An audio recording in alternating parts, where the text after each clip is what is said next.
assim, uma menina chamada Mary Jones, que morava lá no país de Gales, numa cidade do interior, ela queria muito ter uma Bíblia. E a Bíblia não era assim. A Bíblia, gente, era mais ou menos assim, desse tamanho, tá? Essa aqui depois a gente vai entender. O capítulo era desse tamanho. A Bíblia era gigantesca, né? Então, ela morava naquele país de Gales lá. Que ano que foi, perdão? A gente tá falando aí de mais ou menos 1794. Nossa. Por aí, mais ou menos. Antes um pouquinho. Antes um pouquinho. E ela estava com 9 anos de idade. E ela não sabia ler. Ela não sabia escrever porque o privilégio de se ler e escrever era para poucos. Geralmente os mais abastados, né? Quem tinha mais condições. As pessoas naquele tempo viviam de subsistência, agricultura.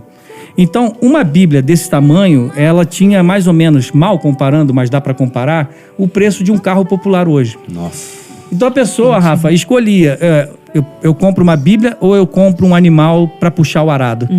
Entendeu? Pra ter meu sustento. Para ter meu sustento. E obviamente a maioria escolhia o sustento. Sim. Mas as pessoas iam para igrejas. E você me falou que você foi metodista, né? Cresci na igreja metodista. Então, a Mary Jones, ela foi de uma igreja metodista. E muito legal, ela ia para essa igreja. E lá tinha o pastor, e só quem tinha a Bíblia na igreja era o pastor local e a professora de escola dominical, que era a senhora Evans. A senhora Evans convida a Mary Jones para aprender a ler na casa dela, na Bíblia. Aí ela aprende a ler, começa a ler na Bíblia, e ela vira para os seus pais e fala assim, eu quero muito uma Bíblia. Aí, para resumir, ela começa a trabalhar para os seus vizinhos, porque ela era de uma família de tecelãs. Nossa, aí ela 9 anos de idade, né? Meu então, Deus, assim, eu cara. Sou dessa geração que trabalhou muito cedo e não morri por isso. Né? Nossa, mas 9 anos é muito cedo. Pois é, mas então, por quê? Por que ela começou a trabalhar fazendo assim, corte e costura para os vizinhos, ordenhando as vaquinhas, recolhendo os ovos das galinhas? E a história é real isso. Sim, sim. Porque os vizinhos davam para ela moedinhas. Cara, quanto tempo ela juntou moeda por moeda para comprar a sua Bíblia? 6 anos. Nossa. Quando ela completou 15 anos... Adolescente. E nessa época, uma menina com 15 já estava pensando em casar. Era outra época, outra situação. Sim. Ela estava pensando em casar com a Bíblia. Nossa. Você tá entendendo esse negócio? Forte. É muito forte. Mano, você já ministrado aí na sua casa. O negócio dela não era arrumar alguém, ela queria encontrar o noivo. Ela queria encontrar o noivo, e o noivo era Jesus. Porque assim, quando ela era pequena, ela ouvia as histórias de Jesus andando sobre as águas, de Jesus curando os paralíticos, os cegos e o poder de Jesus. Ela falou, eu quero uma Bíblia só pra mim. Que lindo. Beleza. Mulher, quando quer, acha, né? Mulher encontra. Aí ela encontrou o colportor de Bíblias. O que era o colportor? Colportor. Você que não sabe aí... Eu também não sei. Antigamente, a gente não fazia pesquisa para trabalho da escola pelo Google. No chat GPT. Não tinha isso, né? Nossos pais compravam de um cara que batia na porta lá, toque, toque, toque. Eu vim aqui oferecer uma enciclopédia Barça pra você. Barça. Vocês lembram disso, não? Eu tenho lá em casa. Delta Larousse, né? Delta Larousse. Era enciclopédia. Toda meio Meu vinho, Deus. né? Tinha vinho, tinha preta, azul, tinha verde, né? Então a gente ia fazer lá em papel almaço, né? Vocês estavam falando de escrita aqui no começo. Papel almaço, trabalho de geografia, eu lembro disso até hoje, né? Os maias, você tinha que escrever os maias. Então, o colportor era o cara que carregava livros.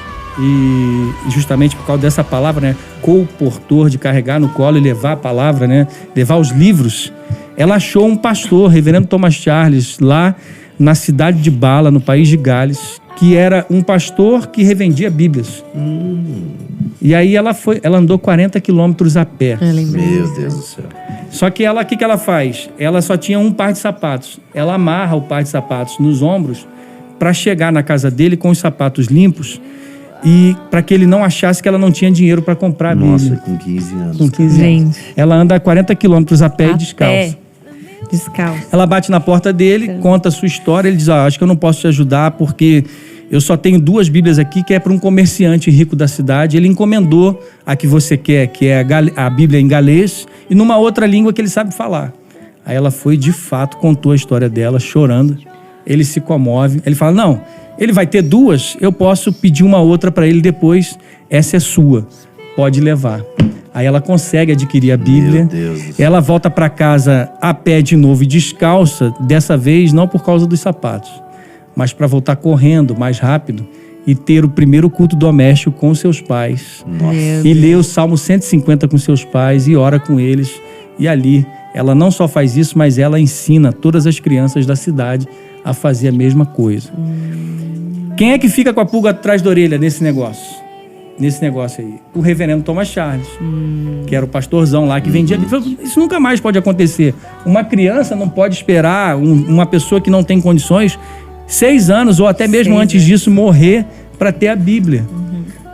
Vamos criar uma sociedade que faça Bíblias numa linguagem que todos possam... A história dela comoveu. Exato, queimou o coração dele. Caramba. Aí ele juntou os empresários da cidade, o conselho de pastores da cidade, para criar uma sociedade que produzisse Bíblias numa linguagem que todos pudessem entender, a um preço que todos pudessem pagar. Nossa. Nasceu em 1804.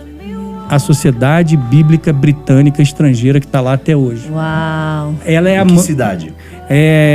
Em Londres. Fica em Londres? Você já foi lá? Eu nunca fui lá, não. Eu nunca fui. Eu tenho vontade de ir. Nossa, vontade de ir. Aí a Sociedade Bíblica Britânica Estrangeira, que existe até hoje, é a mãe de todas, porque dela foram saindo missionários que foram fundando escritórios de sociedades bíblicas pelo mundo inteiro. Com essa missão de democratização da Bíblia. Com essa missão de levar a Bíblia numa linguagem que todos pudessem entender e a um preço que todos pudessem pagar. Inclusive, na sobrevivência dessa missão, muitos comportores da sociedade bíblica trocavam uma Bíblia por uma saca de milho para poder fazer escambo, se alimentar e sobreviver. Vocês estão entendendo? Então entrou a sociedade bíblica na Rússia, entrou a sociedade bíblica em vários países, então foi uma explosão pelo mundo inteiro. Então começou na Europa.